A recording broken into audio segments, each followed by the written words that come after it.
के मूल और मौलिक अधिकार है, दोनों बातें कैसी है, सेम है। और ये दिए हैं अमेरिका के संविधान से। कहां से? अमेरिका के संविधान से। अमेरिका के संविधान से दिए हैं। एक बात तो ये क्लियर है।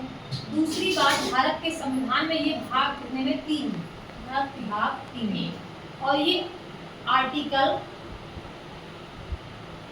12 से लेकर 35 तक है। कितने तक है? 12 से लेकर 35 तक। इन्हीं मूल अधिकारों को बोलते हैं नैसर्गिक। इसी को बोलते हैं मैग्ना कार्टा। क्या बोलते हैं? Magna carta. Magna carta. ठीक। भारत के पहले मूल अधिकार जो थे वो कितने? 7 थे। कितने थे बेटा? 7।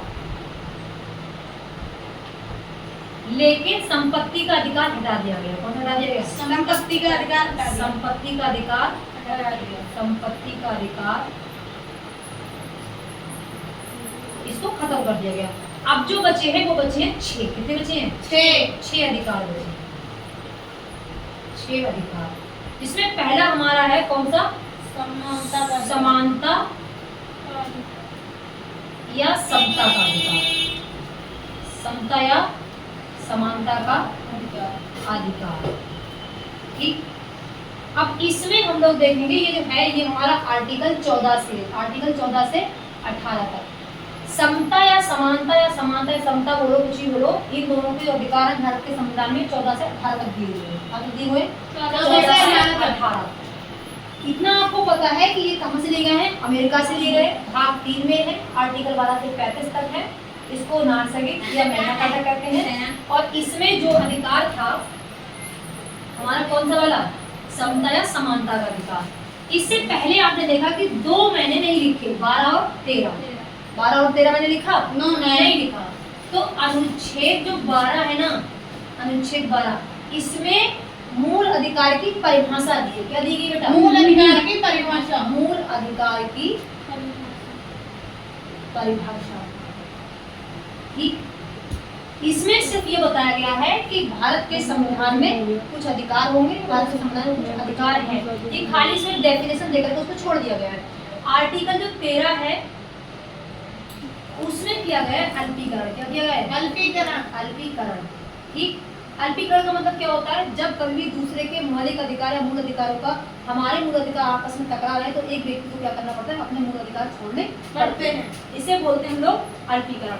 अब हमारा शुरू होता है यहाँ से पहला अधिकार, इसे हम बोलते हैं समानता का अधिकार। समानता का अधिकार। देखो 13 तक यहाँ तक हो गया ना? Yes ma'am. अब यहाँ से स्टार्ट होगा 14 से 18 तक। अब आर्टिकल जो 14 है इसमें दिया गया है, आर्टिकल 14 में विधि के समक्ष समानता। ठीक।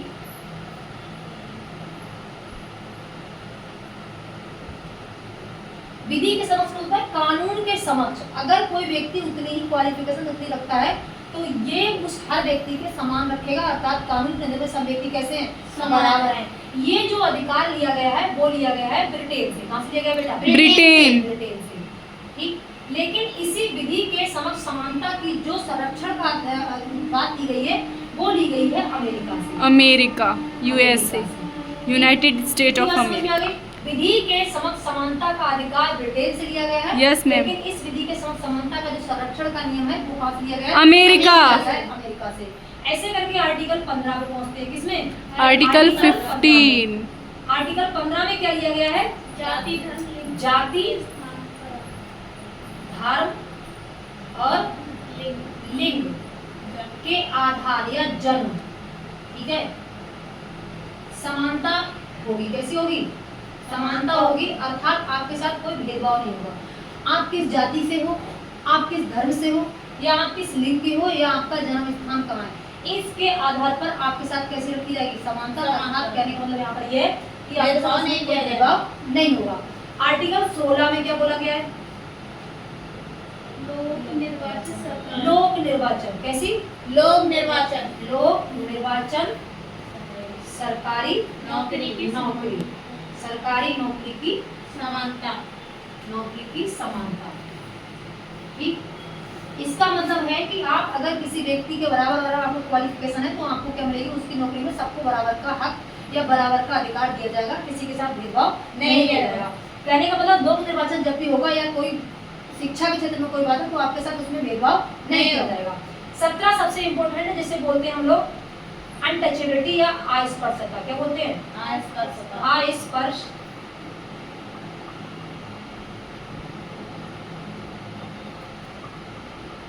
अस्पर्शता का अंत। इसमें क्या होता है कि छुआछूत। क्या होता है? छुआछूत। किसी भी व्यक्ति के, आप पहले था ना कि ये नीची जाति है, ये ऊंची जाति है, ये और इस आधार पर आपके साथ क्या नहीं होगा, छुआछूत या भेदभाव नहीं किया जाएगा। ठीक है। और लास्ट में कौन सा बचता है? 18वां। कौन सा बचता है? 18वां। इतने समझ में आ गए? Yes ma'am. 17 सबसे इम्पोर्टेंट है क्योंकि पहले जो थी ना निम्न कास्ट वाले लोग थे ना, वो अपर कास्ट वाले लोगों को एक सम्मान या रिस्पेक्ट नहीं देते थे, तो इसीलिए क्या किया गया, इसको लेकर के आए। 18 में देखो क्या हुआ, 18 में इन्होंने उपाधियों का अंत कर दिया। क्या कर दिया? उपाधियों का अंत कर दिया। उपाधियों का अंत कर दिया। मतलब आपको ऐसे पहले ऐसी उपाधि देते थे, किसी को सर की, किसी को गोदे भी, किसी को, वो उपाधियां अब नहीं दी जाएंगी। कहने का मतलब उपाधियों का अंत कर दिया। लेकिन अगर भारत रत्न है या कोई गवर्नमेंट आपको दे रही है, पद्म भूषण वगैरह है, तो आप उसको रख सकते हो, समझ में आ रहा है। लेकिन अलग से आप नहीं रख सकते उपाधि, कोई उपाधि नहीं दे रहे। अगर मान लो आप विदेश से कोई उपाधि लेना चाहते हो, क्या लेना चाहते हो? विदेश में अगर आप किसी इंटरनेशनल लेवल पे आप चुने गए हो या आपको कोई उपाधि देना चाहता है, तो आपको बेटा पहले क्या करनी पड़ेगी, राष्ट्रपति से अनुमति लेनी पड़ेगी। किससे? प्रेसिडेंट। कहाँ के राष्ट्रपति से? भारत इंडिया के। भारत के राष्ट्रपति से विदेशी उपाधि लेने के लिए आपको क्या लेनी पड़ेगी? अनुमति लेनी पड़ेगी। समझ में आ गया? यस इसके मैम। आगे जो आएगा हमारा, वो आएगा स्वतंत्रता का अधिकार। कौन सा आएगा? स्वतंत्रता का अधिकार। इंडिपेंडेंस। अधिकार। ठीक, इसको देखेंगे हम लोग कल।